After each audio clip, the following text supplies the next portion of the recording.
Oh, evening all. Good evening all. Good evening, sir. How's your day been? Very fine, sir. Is it a one-man show? I'm only hearing one voice. Great. Okay, that's better. Okay, so I hope for those of us in Abuja, my condolences. Why are you laughing?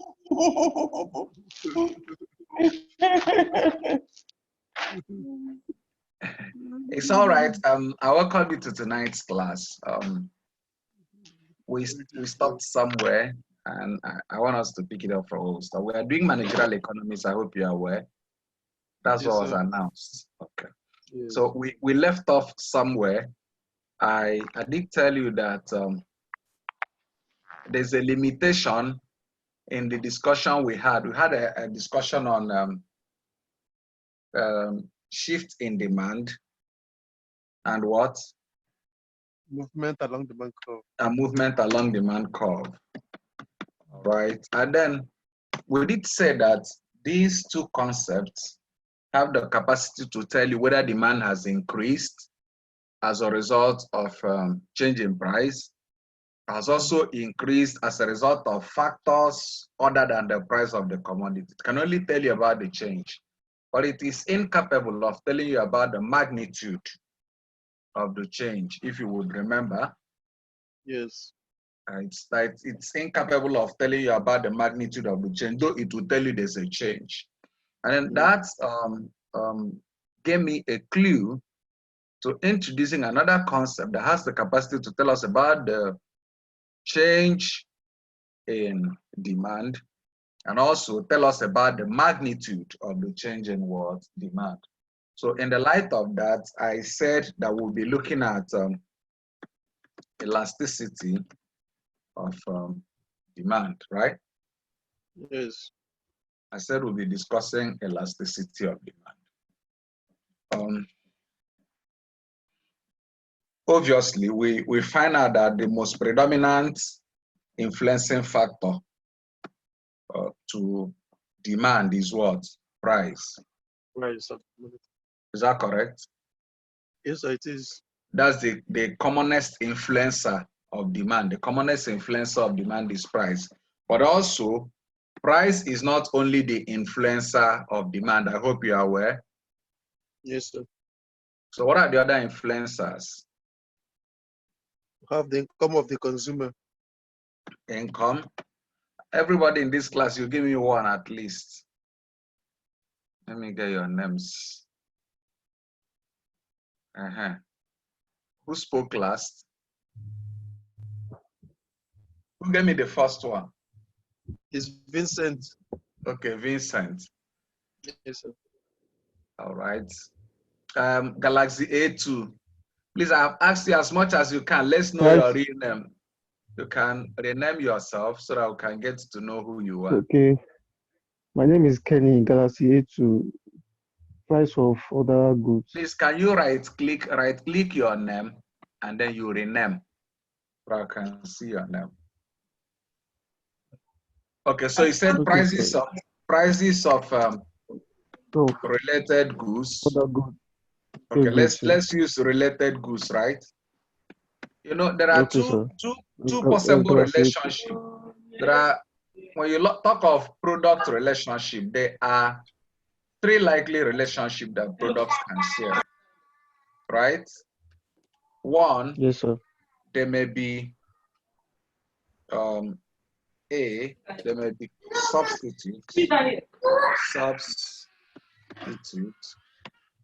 then two, there may be what? Complement.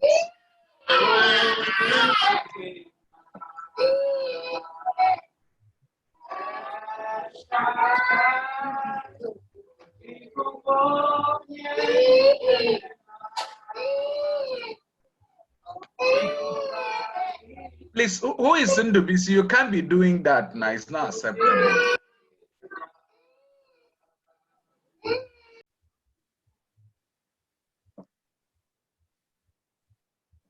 Now we say, I said products can share like three kinds of relationship.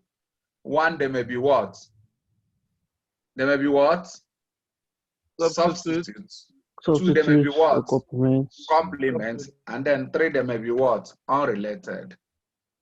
Unrelated. So when you talk of goods, is it that they are substitutes or they are complements or they are what? Unrelated.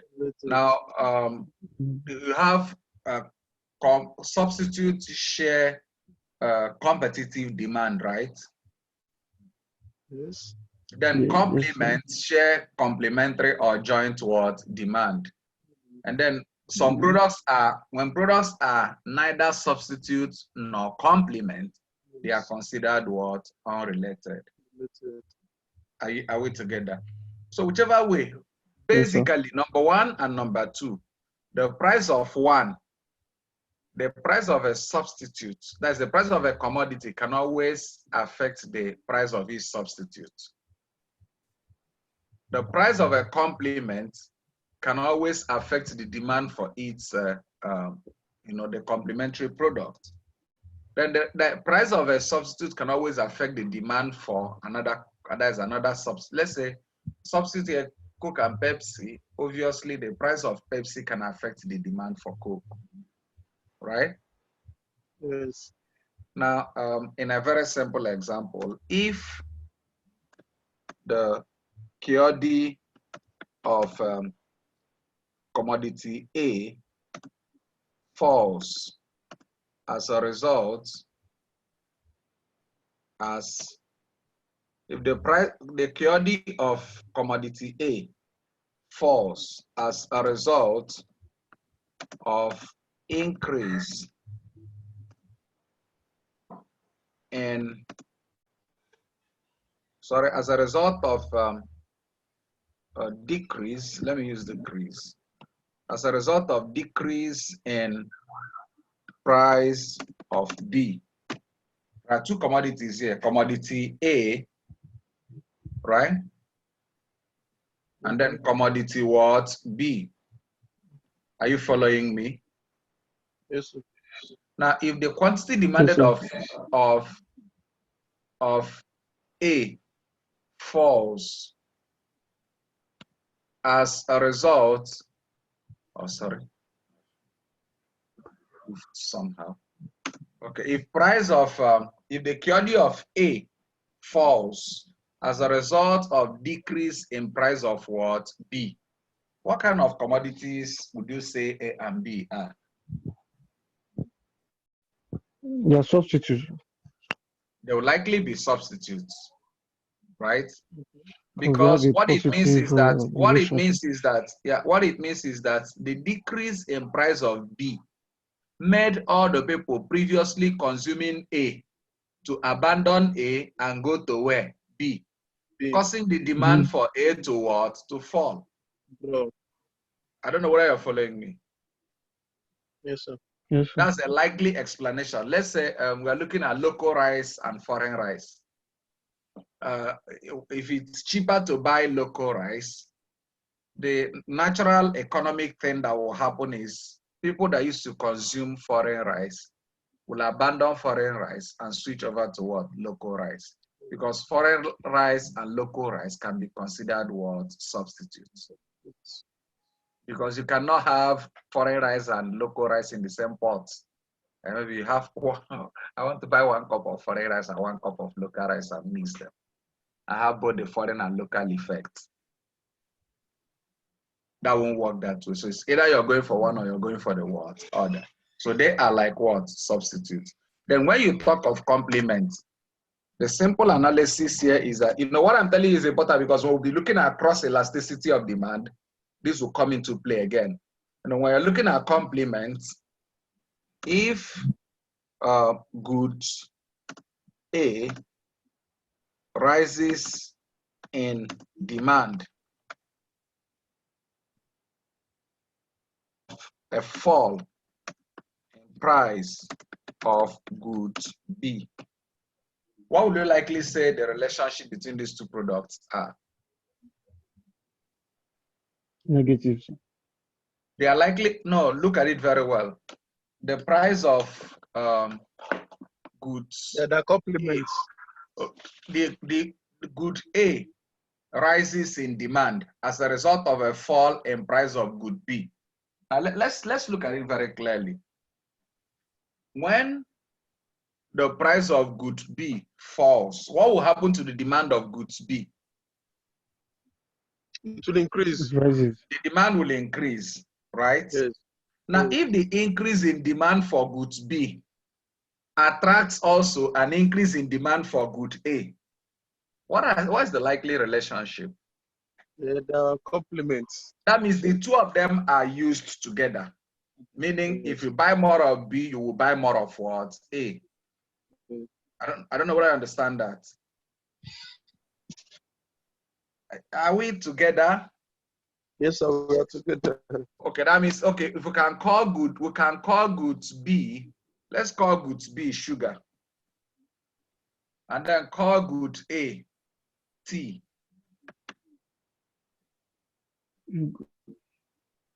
That means if the demand for tea rises, okay, let's switch. Now here is sugar and here is tea. Because the key one here should be tea. Now if the good called sugar rises in demand as a result of a fall in price of tea, when the price of tea falls, people will buy more tea, am I correct? Yes. If they buy more tea, what will happen to sugar? They will buy more sugar.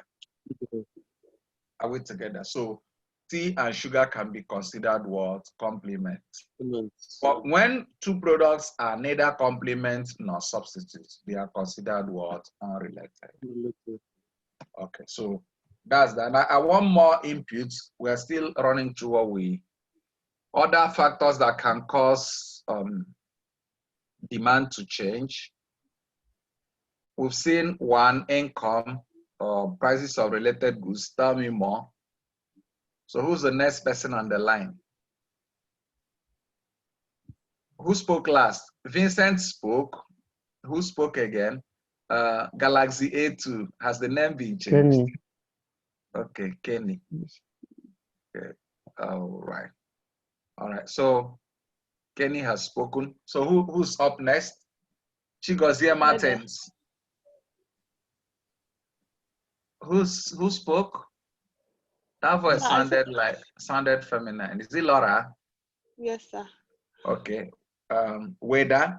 He said Yes. weather condition. Yes, sir. Okay. Who's up next?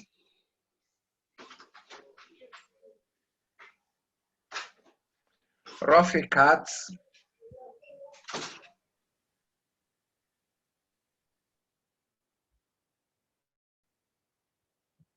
Yes, sir. Let's hear from you. I just joined the class now, sir. But you're seeing the screen, right? Yes, sir. We are looking at factors that can influence demand other than price. Price of complementary food. It's already on the screen. Substitute good. Huh? Substitute good. Already on the screen.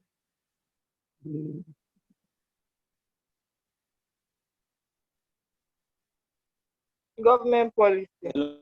Government policy, okay. So how about shortage in supply? Huh? Shortage in supply. Well,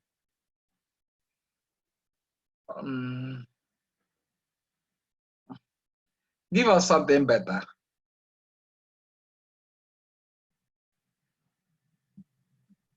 Henry.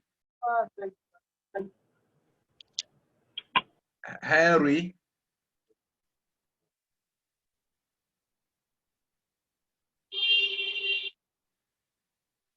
Henry. Okay, we have government policy. Give me just. So I meant to say shortage in supply. it affect that. Advertising and promotion. Advertising and promotion can affect demand.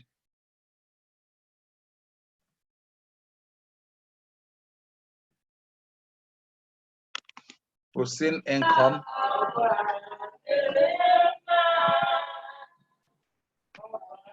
Can we say technology, sir? Technology can go.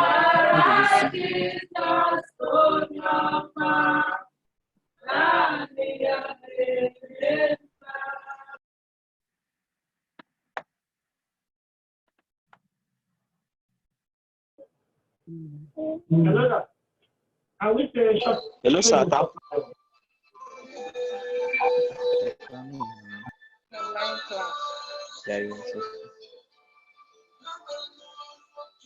Hello, sir. A change in the population of the community or the nation, sir.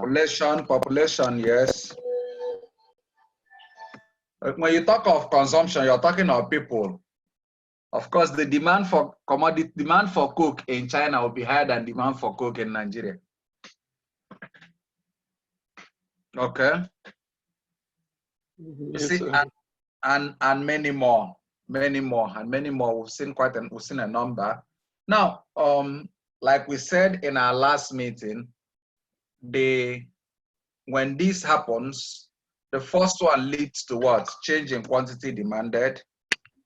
The first one causes change in QD, while the other ones will cause what?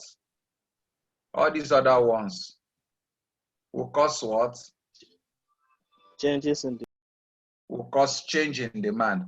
Another name for change in quantity demanded is movement along demand curve, while another name for this other one would be shift in demand. Now, our focus for today is elasticity of what? Demand. So we said that these ones will tell you about change, but will not tell you about the magnitude of the change. Sorry, like they promised us change, but they didn't tell us the direction of the change. Sorry, I'm not a politician. Okay. So what I'm saying in effect is that this shift in demand or movement along demand curve will tell you whether it is what, just that demand has changed for whatever reason, but it will not tell you the magnitude of the world's change. So, but then we now have a concept that is able to tell us about the change and also the magnitude of the world's change. So, elasticity of demand, therefore, is the degree of what? Responsiveness. There's something we forgot here, which is important. Don't forget test and preference. Consumers taste and preference. It's very important. Test and preference is a key determinant of demand, because your demand for a commodity is a function of test. So when the test for the product changes, demand obviously will change regardless the price. So when we look at elasticity, it's the degree of responsiveness of the demand for a commodity to a little change, to a little change or any slight change in price, income,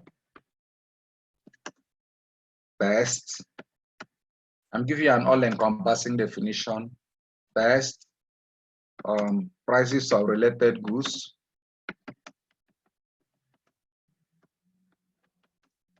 etc. This captures the various forms of elasticity, right? For example, we have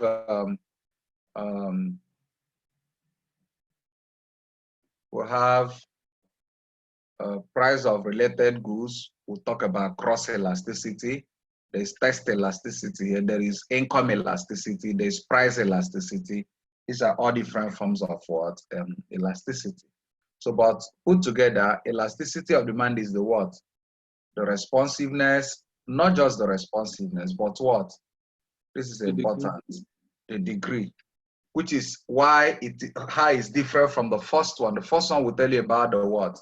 The responsiveness, but will not tell you about the degree of what? Responsiveness. But in talking about elasticity, attention is given to what?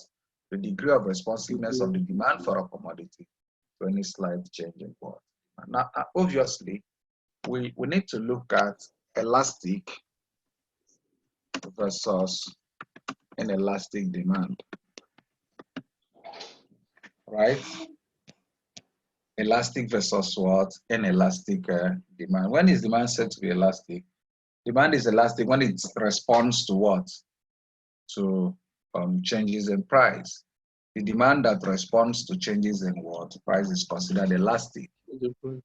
And then the one that does not respond to changes in price is considered what? Is considered inelastic. Now, but there's a way we measure elasticity. When demand is, when change in demand is greater than unity. When the change is greater than unity, right?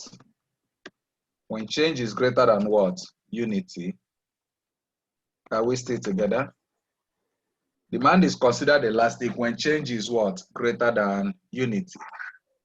And then demand is considered inelastic when change is less than what? Unity. Less than unity, that's less than 1. Are we still here? Yes, sir. Okay, now, between greater than unity and equal to unity, between greater than unity and less than unity, we have what? Change equal to unity. That gives us a case of unitary elastic what? Demand. Unitary elastic demand, where elasticity of demand is equal to what? Unity. That's what? Equal to 1, right? So when greater than 1, demand is said to be what? Elastic. When less than 1, demand is said to be what? Inelastic. When equal to 1, demand is said to be what? Unitary elastic. Now, there are also further classifications. When it is greater than 1, we may have relative elasticity, and then we have perfect elasticity. Perfect or infinite elasticity. Are you following me? Yes, sir. Then when it is inelastic, we may also have relative inelasticity. And then we have what we call perfect inelasticity. Or when it is perfectly elastic, it means it is zero. Perfectly inelastic means it is zero elastic. Right? Do I still have your attention? Yes, sir. The voice is too solo for my liking.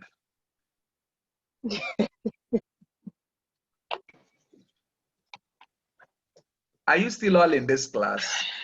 Yes, sir. Yes, sir. Man. Yes, sir, we are here, sir. Okay. Yes, sir. All right. All right. I think it's better now. I am very sure that I'm not working alone. There's no Liverpool fan here. Okay. All right. So we come back. We said I've been able to point out for us how many 221. That's 5 different elasticity here. Now, when it is elastic, I've already said it's greater than 1. Of course, when it is greater than 1, the change may be infinite. The change may also be less than infinity. When is it infinite? When it is too vast or too great to measure, you know. Okay. When elasticity is equal to infinity, you know, a unit change causes an infinite change. That's a perfect change. For example, if you are talking about a perfect market, in a perfect market, demand is considered what? Perfectly what? Elastic. And of course, you know that the perfect market does not exist. How many of you are aware? I'm aware. Does a perfect market exist? No, sir, it doesn't exist. Would you recall all the features of a perfect market? Free entry and free exit, large number of buyers and sellers, homogeneity of products, all those things.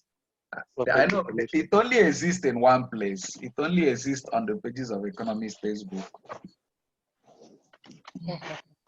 There's no perfect market for real. So in a perfect market, demand is what? Demand is perfectly elastic. And that means elasticity of demand is equal to what? Infinity. When demand is perfectly elastic, elasticity of demand is equal to what? Infinity. ED is equal to, is equal to infinity. Elasticity of demand is equal to what? Infinity. Then, when demand is relatively elastic, it means elasticity of demand is elasticity is greater than 1 but less than infinity.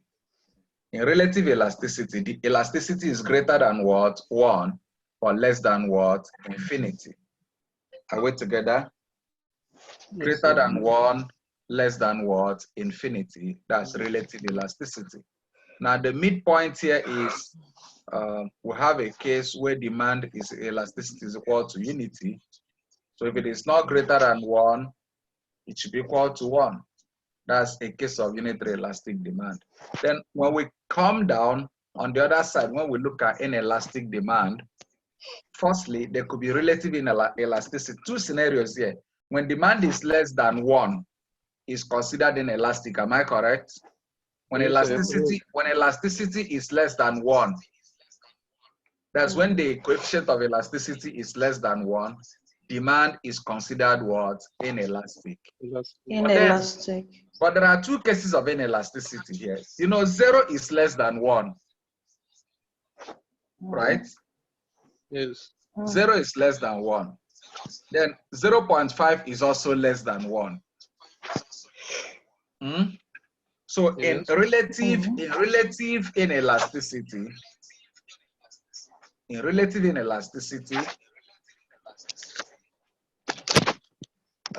elasticity of demand is greater than, less than 1, but what? Greater than 0.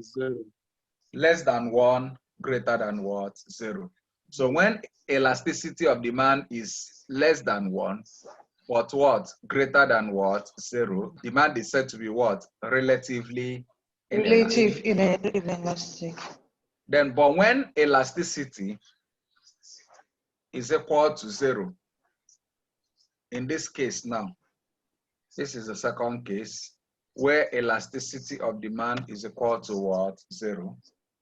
Of course, it's inelastic, but this one is called perfect. It's a case of perfect inelasticity. What does it mean? It means a change in demand a change in price fails to produce any change at all in what? In demand. You know, it's also something that doesn't happen. Or it may rarely happen. You can hardly have a case of perfect inelasticity. Commodities may be relatively inelastic, but to have perfect inelasticity is another kettle of fish altogether. Just like you can hardly have perfect elasticity. You can hardly have perfect elasticity. The same way you can also hardly have perfect what? Inelasticity. But for the purposes of the acquiring the knowledge, just know that if the coefficient of your elasticity is equal to 0 after your calculation, you are faced with a case of what? Perfectly inelastic what? Demand, which means a change in price produce no change at all in demand. Then when it is relatively inelastic, it means a change in price produce a less change, a less than infinite, a less than unit, a change that is less than unity. Now here, when demand is relatively inelastic, it means change in price produced less than infinite change. Oh, sorry, less than unity change. Less than one change. Less than one change. That is less than unity. So in that case, we have relative inelastic demand and all that and all that. Any question thus far? Because we'll be moving over to another point here. I'd like you to look at your manual. Then we'll see more of the detailed discussion on this. So you cannot even see the graphical illustrations, which this point may not permit us to do the way we should do it. Any question thus far?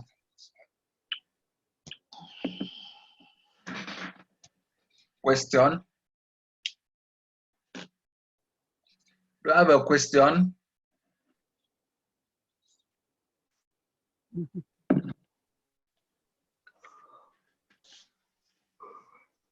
Question?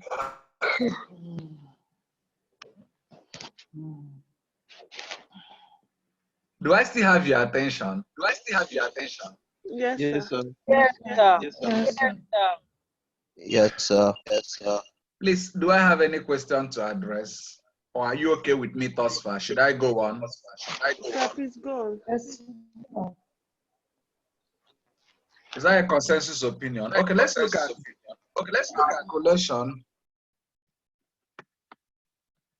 calculation of elasticity. That's price elasticity of demand.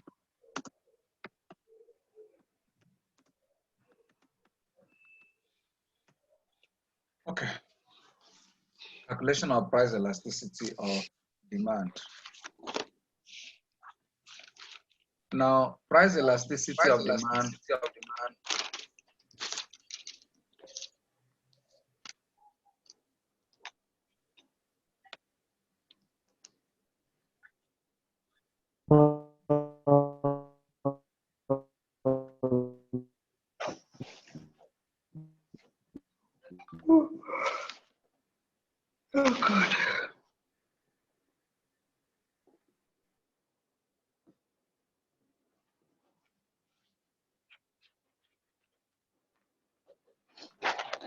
elasticity of price is given as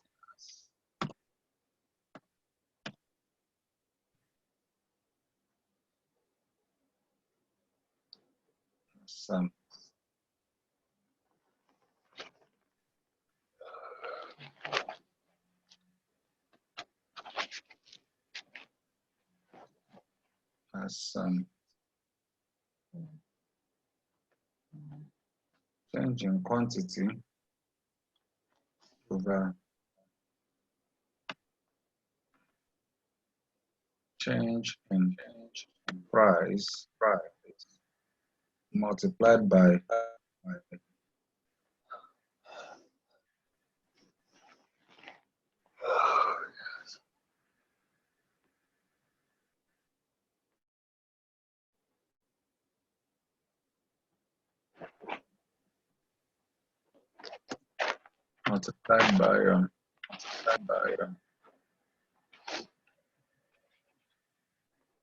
P0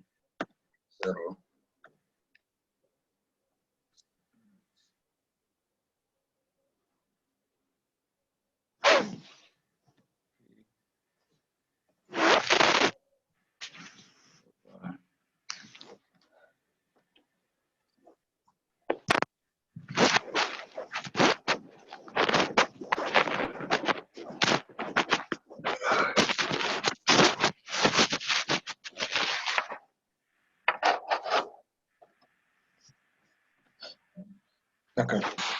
So elasticity of demand is given as elasticity, that's elasticity of price, is change in quantity over change in price multiplied by P0 over 0.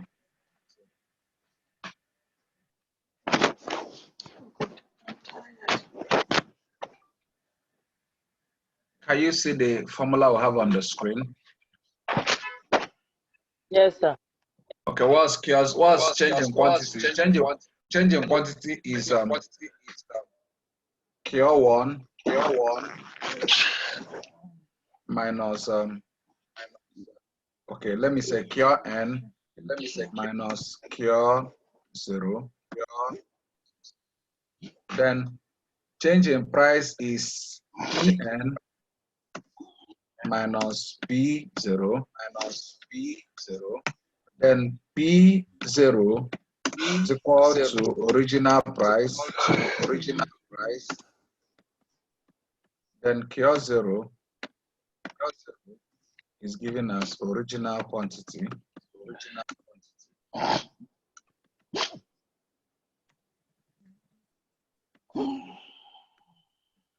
Okay. That's what the formula is all about. We're going to let's exemplify this.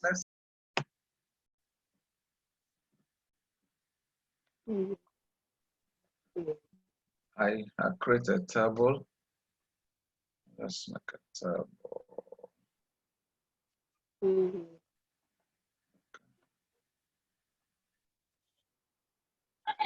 I have price. I have quantity.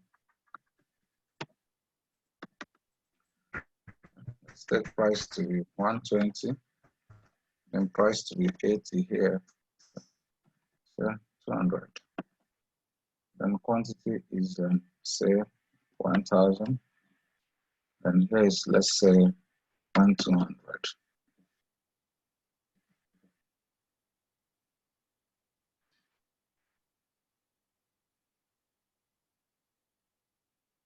This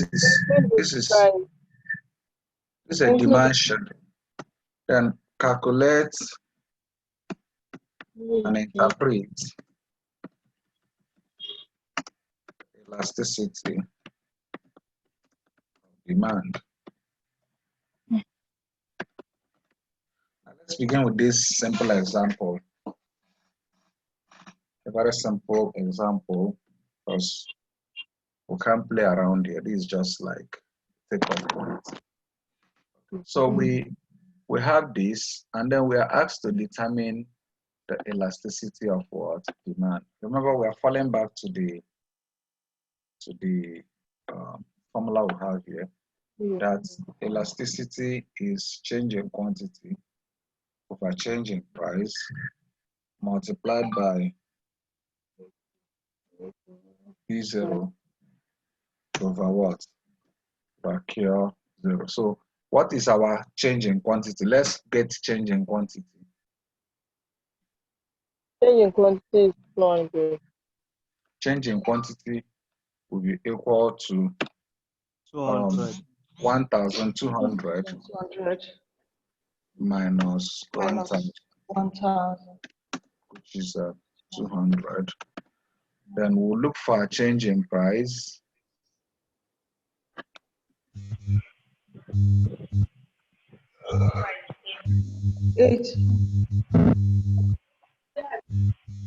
Our change in price will be 120, 200 minus 120.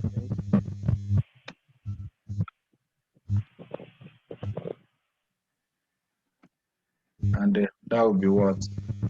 80. 80.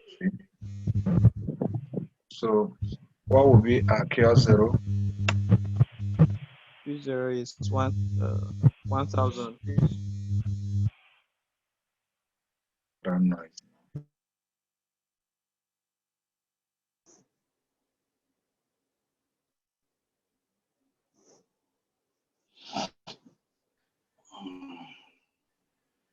Okay, so our Q 0, what will be our Q 0? Q 0 will be equal 1,000. to 1000. Then P 0 will be what? 120. Therefore, we'll pick this formula and substitute. Then our elasticity of price will be Q 0 is 200, right? Then that's the Q is 200. Then the P is what? 80, right? Yes. Then P0 is 120, 120. and Q0 is what? 1000. 1,000. So what would that give us?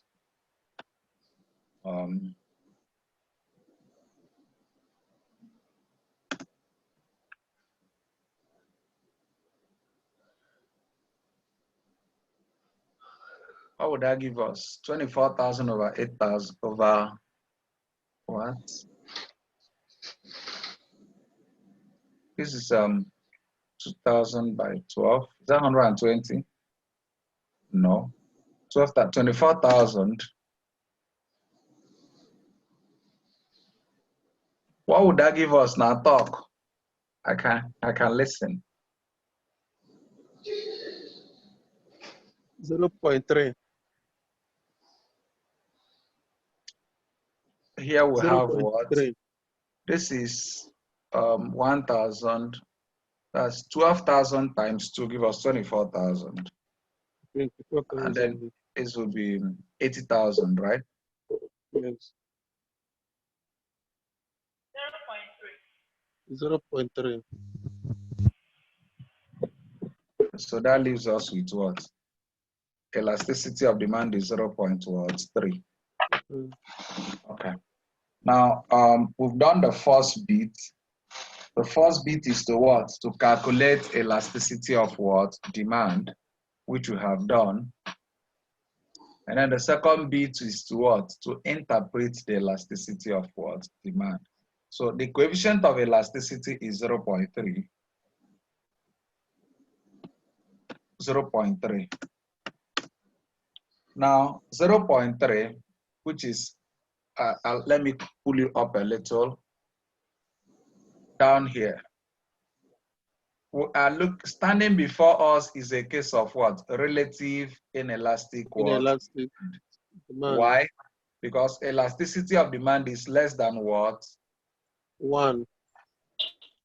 Or Greater than 0. 0. Less than 1, greater than 0. So Yes. obviously, now this is it. Let's pick here. Come down. So what did we get as our answer? The answer we got is what? 0.3. So if you fix it here, 0.3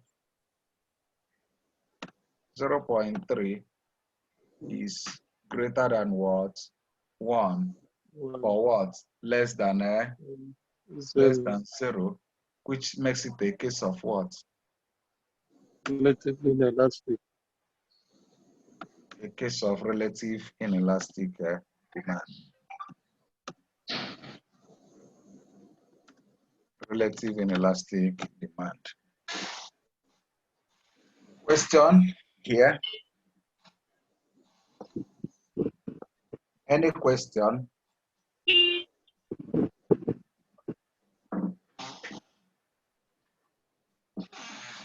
Any question, please? No, sir. No, sir.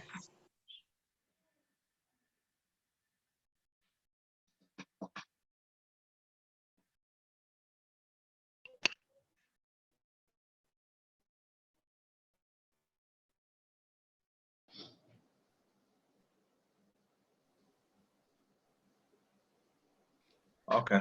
So another very important question, you know, this is, you're not just any other Hello, economist. sir. Is anybody? Hello, sir. A line is breaking. can't.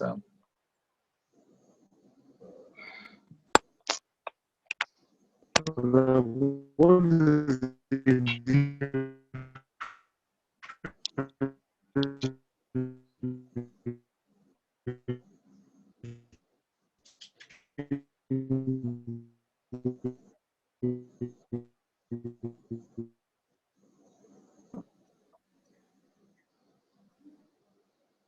Any question? Somebody was trying to ask a question.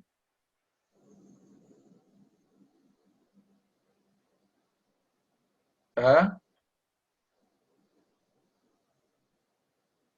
right. So there's another very important angle to this discussion.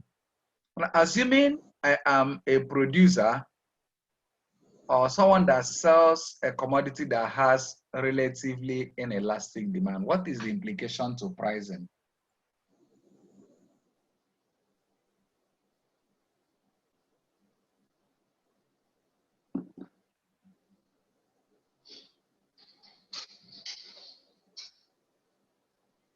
What is the implication to pricing of the product? Hello? Hello, sir. Yes. I can say that the organization or the producer may have a liberty to fix prices because prices does not necessarily affect the demand to a great extent. Okay, now let's look at this way. Now, very importantly, you should know that if you want to increase revenue, let's look at revenue price relationship here. All right. Now, in what two ways can a businessman increase revenue? Either reduce costs, or I think he either reduce his cost of production. Just leave cost alone. I'm looking at revenue and price. Okay, let me say revenue, price, and quantity. Okay. Revenue, quantity, and price. Leave cost alone. Let's hold cost constant. Either by increasing price or increasing quantity supplied. So option one is you increase price and hold quantity constant, right? Okay. Right? Yes, then option two is you increase quantity and what? Either reduce price or hold quantity or hold price constant. Yes, sir. And reduce price or at least hold price constant. Okay, you can't, if you hold price constant and you increase quantity, the market may not take it up because it may become a case of oversupply. Am I correct? Yes. So one of the ways you can use to induce demand is to reduce your price. So when you now reduce your price, the market will be ready to take the extra quantity. Am I correct? You are correct, sir. Yes. Okay, now in this circumstance, you can decide to increase price and hold your quantity constant. And then you are also able to achieve the same objective you would have achieved here. But then there's a problem here. The problem is that if you're increasing price, you must firstly give attention to the elasticity of demand for your product. You must consider it before you increase price, thinking that I'm going to increase quantity, so I'm going to increase the price of my product and then hold the quantity constant.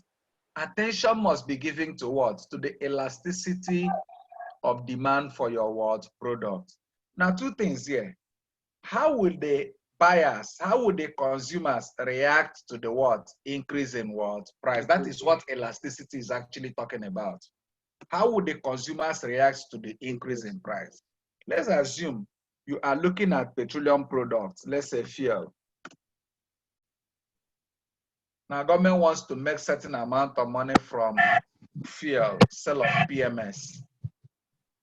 You know, they realize that fuel is a necessary commodity. And that even if there's an increase in price, the people will just shake their head, do their head paka like that. At the end of the day, they'll still buy. Am I correct? Yes, sir. Which means it will not, the commodity is, the demand for the commodity is seemingly what? Inelastic. Are we together? So if you have an inelastic product, the consumer can, the supplier can afford to increase price without too much reaction from the consumers, because the demand for the product is what? Inelastic. I'll give you an example. An example is fuel, right? So each time government has increased the pump price of petroleum products in Nigeria, the people will protest and protest. After protesting, they will keep quiet and continue to buy. That's a case of what? It may not be absolute inelasticity, rather a case of relative inelasticity. Are you following that now? Meaning that the owner of this product that we have just calculated the elasticity of demand can afford to adjust price without too much reaction. Without too much reaction from the world consumers. So his revenue will not be affected if he adjusts what? Price. Are you getting that now? His revenue will not be affected if he adjusts what? Price. Why? Because the commodity is relatively what? Inelastic. Now, if you're dealing with a commodity that is that has an elastic demand, you have to be extremely careful, because when you adjust price, the consumers are very ready to run away. Let's take, for example, a commodity that has a substitute. If you're dealing with a commodity that has a close substitute, when you adjust price, consumers will abandon that commodity and go to its substitute, thereby causing your quantity to fall and revenue to also what? Fall. Are you getting that now? So the elasticity of demand for the product is very important in making pricing decisions. Elasticity of demand is important in what? Pricing decisions. It's important in pricing decisions. It's also important in looking at your revenue profiling. Is also important in looking at your quantity. You know, which means the use of elasticity of demand is of very great essence in taking some key managerial words, especially market-related decisions. It will influence pricing, it will influence revenue profiling, it will also influence your quantity decisions. I don't know whether we are together. Yes, sir. Now, further details about what I've just mentioned to you is also given in your manual.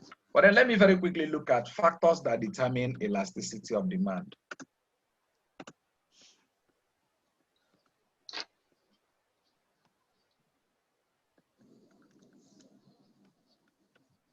Factors that determine elasticity of what? Demand. You know, every product, or let me say, two or more products cannot be equally elastic. It is obvious that some will be more elastic than what? Others.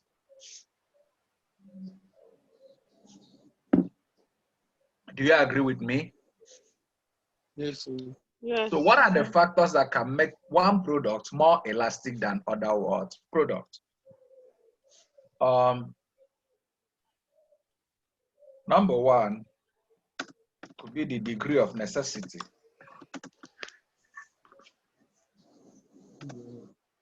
Do you agree with me?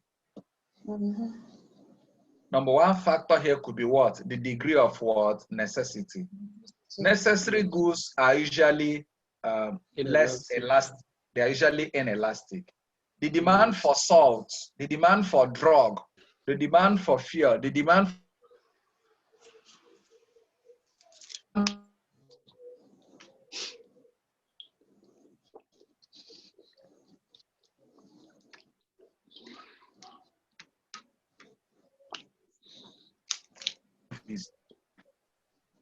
know what? It will be very challenging to see somebody say, I'd rather make my child a truck pusher than pay this amount of school fees.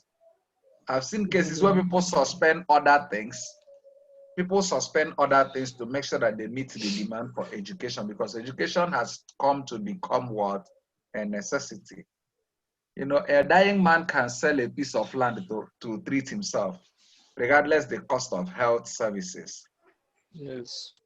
You know, so if you products that have, nobody can say because there's an increase in price of salt, I'd rather cook this soup without salt. You know, there are products that have high degree of necessity will always have what? Inelastic what? Demand. In other words, the consumers will not respond or react to changes in what? Price. When there's a high degree of, when the commodity has high degree of necessity. So necessary goods are less elastic. Their demand will always be less what? Elastic. Then the next one is availability of substitutes. The next reason for or next determinant of elasticity of demand will be what? Availability of substitutes. Substitutes. Availability of what? Substitutes. Now, products with substitutes will always have elastic demand. Do you agree with me? What substitute? Substitute means suitable replacement. Suitable what? Replacement. When a product has a replacement, in other words, if I don't use this, you know, the commonest market we have in the world is the kind of market we call, what's the commonest market? Commonest market structure. Can anybody tell me? Imperfect market. Huh? Imperfect market. What kind of imperfect market? Oligopoly is an imperfect market. Monopoly is an imperfect market. Monopsony is an imperfect market. Duopoly is an imperfect market. What kind of imperfect market are you talking about? Now, the commonest type of market is what we call monopolistic competition. Monopoly. We will get to this. We'll talk about it as we go on. Is in your scheme. The commonest type of market that we have is what? Monopolistic what? Competition. Now, this sounds like a contradiction. Monopolistic competition sounds like a contradiction because when there is monopoly, there shouldn't be competition. And when there is competition, there shouldn't be what? Monopoly. True or false? True. So why are we bringing together? Why are we bringing together monopoly and competition? Now, monopolistic competition is a kind of imperfect market where we have sellers of similar but differentiated products. A kind of what? Imperfect market with what? Sellers of similar. Sellers of similar but differentiated products. Now, because the products look unique, because they look unique, these people look like monopolists. And then because these products are similar, it introduces a kind of what? Competition. For example, what is a monopoly? A monopoly is an imperfect market with one seller of a product without close substitutes. What really makes a monopoly is the absence of what? Close substitutes. But once there's a substitute, it becomes what? Monopolistic what? Competition. For example, there's only one manufacturer of Coke. Am I correct? Yes. Is that correct? Yes. But then we have something like Pepsi. Can you call Coke a monopoly? No, sir.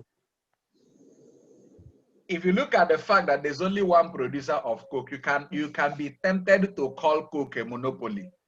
Yes. But because there is something close to Coke, it introduces a kind of what? Competition. So Coke is better addressed as what? Monopolistic competition. Am I making sense? Yes. Yes, sir. Now, that's why I said the commonest kind of market, if you just think now, allow your mind to wander. The commonest kind of market is monopolistic competition. For example, peak milk, the list is endless, even somewhere no get name, you know, Dana, so many others.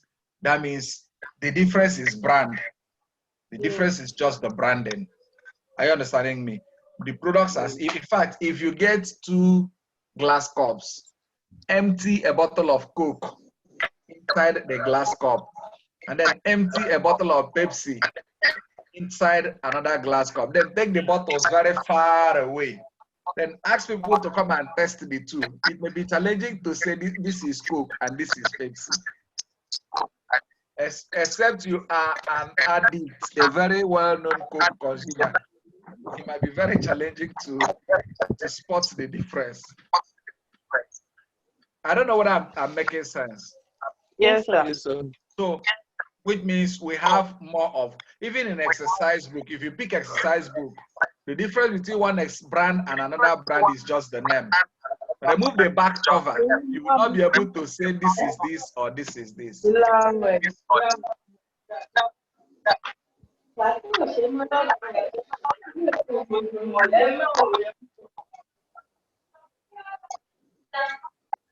This class, it is either you respect yourself now or I end this class. It's either you just respect yourself or I end the class. It's not I can be begging you to cut your background noise. It's not acceptable.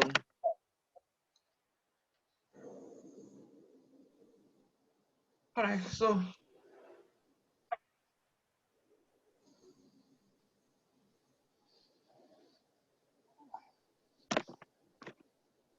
in the light of that, where does this come in? When you look at products with substitute will always have what? Elastic what? Demand. And product without substitute will always have what? Inelastic demand. Most products, because of this issue of monopolistic competition, will always have elastic demand. So whatever you're pricing, you must always give attention to the competitor variable.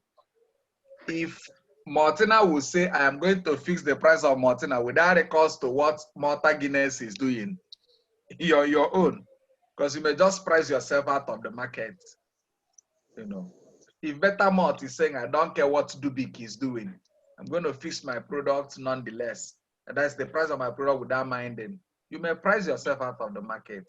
If First Bank will say, I don't care what Union Bank is doing, I don't care the amount of interest they are charging, you know, I'll just have to do my things. I am truly the first. If it tries that, it may well be pricing itself out of the world market. So when your product has substitutes, you must give attention to the competitor variable. You must give attention to the other side, because product with substitute will always have what? Elastic demand. And it has pricing influence. The pricing decision is influenced by the availability of what? Substitute. The number 3, we look at frequency of purchases.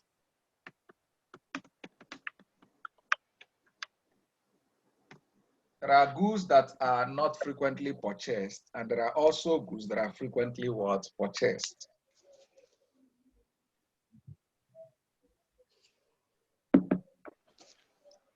Goods that are frequently purchased and goods that are not frequently what? Purchased. Now, tell me, of the 2 classes, which one will have elastic demand and which one will have inelastic demand?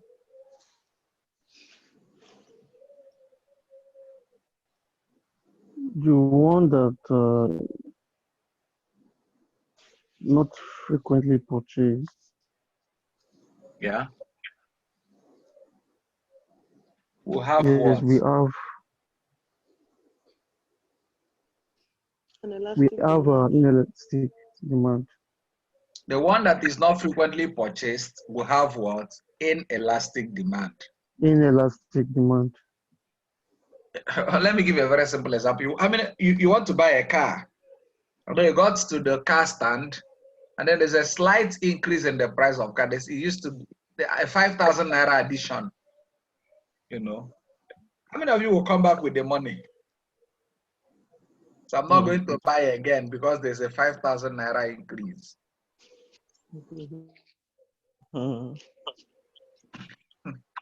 Somebody will even borrow to make up the money. And then knowing that it's not something you do every day. There are goods that are not frequently purchased. They are more like durable goods. Durable goods are less elastic than non-durable goods. Now, you know what the consumer does is when there's an increase in price, he looks at how much of my income will go in to the purchase of this product as a result of this new price regime. How often do I use this product? You know, if it becomes something you use very often, and then it is going to have a deep cut into your income as a result of the fact that you frequently purchase this product, you begin to think, what next do I do? How do I leave this product? Because it's going to take over time a reasonable chunk of my earning. So what do I do? How do I look for a substitute? What do I go for in replacement for this product? You know, if it is something you purchase frequently, the demand is likely going to be more elastic than something you don't purchase frequently. Then that's number 3. Now, habitual consumption can also be influenced by elasticity, can also influence elasticity of demand.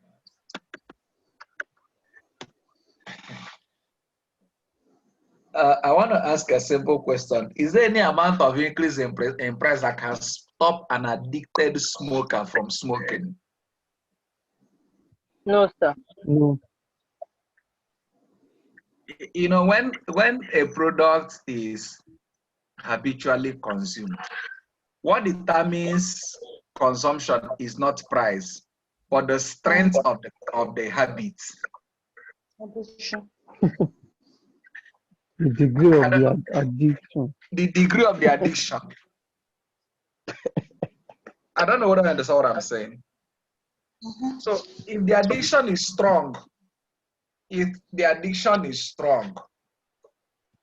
there is likely going to be inelastic demand. Because the man is not ready to part with the products. You know, sometimes they have warned and warned. It started with tobacco smoking is dangerous to health. It did not achieve any results. Then they switched to smokers are liable to die young, and they are still smoking. Even with a death threat hanging on them, they still smoke.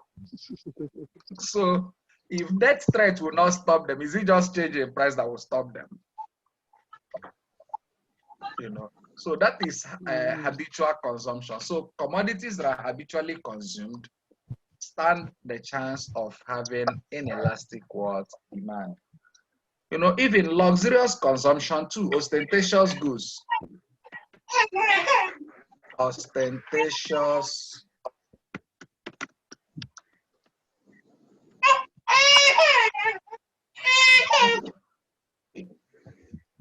These people. Why are you all? You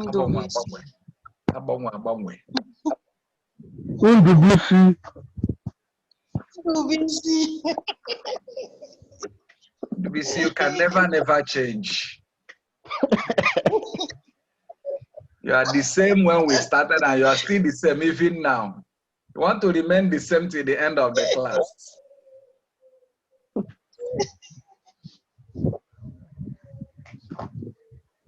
Okay.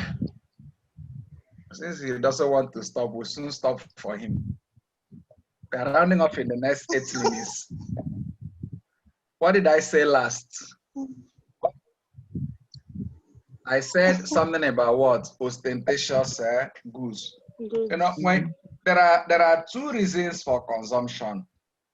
Either we consume because it is a necessity, or we consume because it is what? A luxury. Right? Yeah. Am I correct? Yes, sir, you're correct. Two. It's either they are necessary goods or they are what? Luxury goods. Now, for someone at a certain level of income, you know, there's just this joke about balanced diet. When someone is at a certain level of income, he removes the balance from the diet and concentrates only on the what? The diet. Diet. But as income increases, he tries to introduce what? Balance into the what? The diet. I don't know whether you understand what I'm saying. So in the light of that, that means to a hungry man, what he wants is what? Diet. He wants food. But then to, you know, they say there's a tendency of a hungry man to become greedy when fed. The tendency of a hungry man to become greedy when fed. So at the point of hunger, you just want food. So when you are fed, you move from looking for food to looking for good quality food. You know, so necessity can have inelastic demand. Then luxury also can have. Now, to some people, the other day I read in the papers that the National Assembly, they ordered for cars, latest model of Toyota Camry. In fact, 2020 model of Toyota Camry. I don't know how many of you read that. For $30,000 per unit, and then that they actually ordered for 400. That means at that point now, they are not looking, even if the price increases slightly, they will not say, they are not looking for cars. They are looking for luxury cars. They are looking for befitting cars for their status. You know, it's becoming more of a status symbol. More of a status word symbol. In case of a status symbol, the higher the price, the better, to reflect the status. So in the light of, even when price increases, they'll be ready to, like somebody that's fairly wealthy will not just be interested in less material. He wants a certain quality of less. So at that point, it's not price, it's status. So for luxury goods, what determines demand is not price. What determines demand is what? Ostentatious goods, the price for ostentatious goods does not determine demand. What determines demand is what? Luxury, status. So if status determines demand, it means it is price inelastic. It is independent of what? Price. If it is status that determines demand, it means it is independent of what? Price, meaning that it is inelastic to what? Price. Rather responsive to what? Status. I don't know whether you're following me. So the demand for ostentatious goods is responsive to status, not responsive to what? Price. The same way the demand for necessary goods is responsive to necessity, not responsive to what? Price. In fact, when the demand for a product is determined by any other factor aside price, it is likely going to be irresponsive to price. Remember, elasticity here is talking about responsiveness to price. So when it is something else that determines demand, it means it is not price again. Rather, that item is the influencing element. For example, here, the influencing element is the availability of substitutes, not price. Here, the influencing element is the degree of necessity, not price. Here, the influencing element is the frequency of purchases, not what price. I don't know whether we are together. Yes, we're together. So that's the point. Now, another point here could be consumers' income. Another determinant of elasticity of demand is consumers' what? Income. Now, simply put, when price changes, what is it that comes to the consumer's mind first? Remember, how many of you can still remember the concept of marginal utility? Diminishing marginal utility.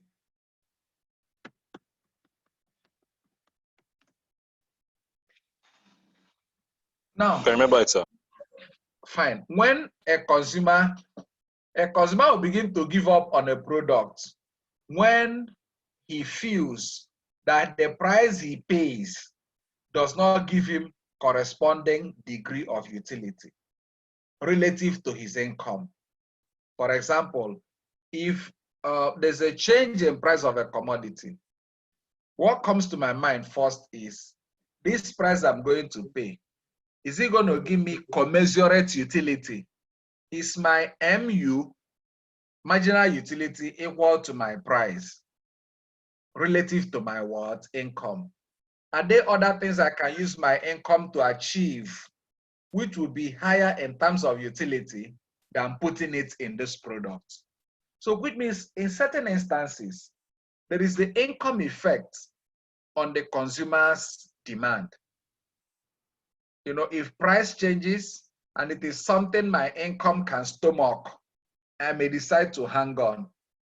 But if price changes and it is something my income cannot carry, what do? I start looking for it. I start looking for how to make a switch. You know, there's an increase in price of Gary. My income, my family requires like 2 pence of Gary on a weekly basis. And then I look around, the money I have cannot sustain 2 pence of Gary given the new price regime. What do I begin to do? I can begin to shop for a replacement for Gary, maybe Semovita or other replacement for Gary. What was the first consideration? The first consideration was what? My income. Can my income sustain this new price regime? Which means income can determine elasticity of what? Demand. So if the consumer's income can handle it, his demand for the product remains inelastic. But if his income cannot handle it, he will begin to react to that change in what? Price. So income can influence elasticity. Are we still together? Yes, sir. All right, so I've been able to touch at a few things that can influence elasticity of demand. When we come next time, we will look at a few of other types of, maybe we'll talk a little bit about income elasticity, talk about cross elasticity, and then look at their revenue price implication. We'll be looking at income elasticity of demand, income elasticity of demand. And the next one will be cross elasticity. What we have done tonight, we have dwelt primarily on price elasticity of demand. So we'll talk about this in our next discussion. So on this note, people, you ask me your question before I say good night. Thank you, sir. I wanted to ask the difference between elastic and relative elastic demand. Okay, elastic demand and relatively elastic demand. Can anybody help us? If you do the calculation, what can be the difference like in our results? I didn't get the question. For the two. Yes, you are right. There was the difference between the elastic and relatively elastic. Now, you know, for elastic, we know that the demand that is greater than one unity, that's elastic. Okay. And the second one, relatively elastic, gives us that when the changes is actually greater than 1, but is less than infinity. So Now, we're really giving questions. so how do we know that it's a perfectly elastic demand? Now, So how do we know it's a relative elastic or elastic? Demand? No, I think you're mixing up something. Are you saying how do we know it's relative elastic or perfectly elastic? Is that what you're asking? Or Yes, yes. if How do you're we know asking if how do we know it's elastic, once it is greater than 1, judge it to be elastic. Once greater than 1 is elastic. Then if it's equal to 1 is unitary elastic. But then for infinite elasticity, like I told you, is almost like a non-existent case. You know, you hardly would have an infinite elastic one demand. But then when the change becomes too great, the only answer I can give, when the change is too great to measure, that's when the change in demand as a result of that unit change in price is just too great to measure. You can consider it perfectly what elastic, infinitely elastic. But realistically, what we can just see in real life situation will be a case of relative elastic demand and probably unitary elastic demand. I don't know whether I addressed your question. yes, sir. Yes, sir. Thank you. So relatively elastic is the same thing as perfectly elastic. Is no, relatively elastic is like just elastic demand. Okay, okay, okay. Most things we call elasticity is just a case of relative elasticity. Because perfect elasticity, if it is not perfect, it's relative. When it's relative, it just means that the change in demand is greater than the change in price. That's relative elasticity.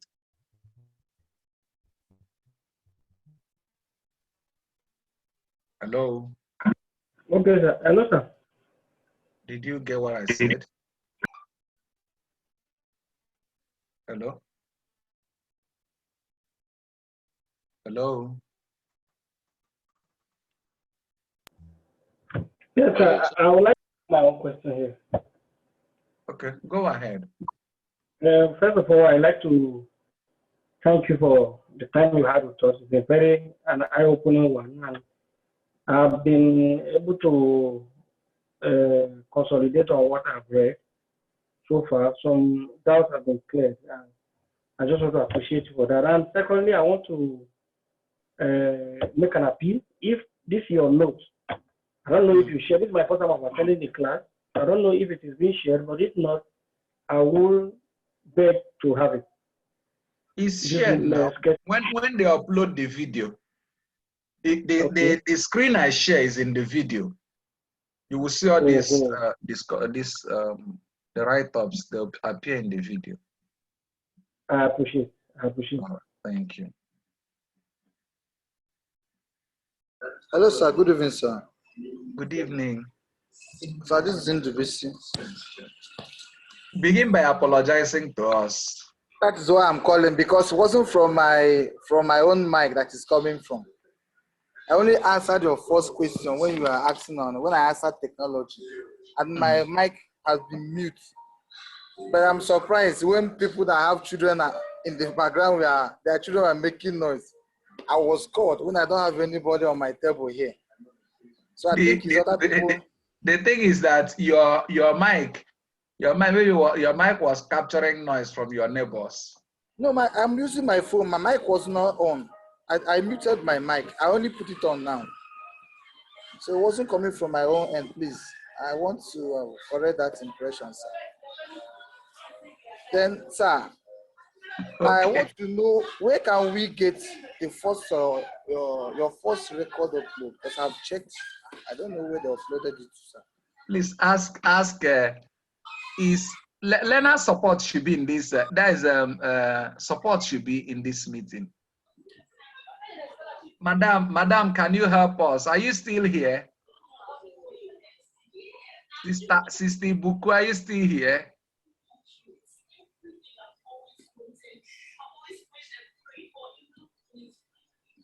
So I can see she's a participant. Yes, it is a she. She's here, but she's switched off. Maybe she will respond to it later. I do hope. Okay. Thank you so much. I'm grateful. God bless you, sir. You're welcome. Thank you. All right. So, are we good? Yes, sir. Okay. All right. In our next contact, I've already said to us what will be. Please go back to your manual. You know, I'm trying to give you a lead on all these things. Just go back and look at it. Although what I'm discussing with you is like the meat of the matter, but you can have a deeper look at it. Enlarge your scope and your knowledge base on this whole thing. All right. So thank you so much for being such a wonderful class, regardless the background noise. But I think I'll have to take it as part of the show. So Thank you, sir. Thank you very have much. a great Sir. night. All right. Good night. All right. No. Have a Good restful night. Yeah, bye.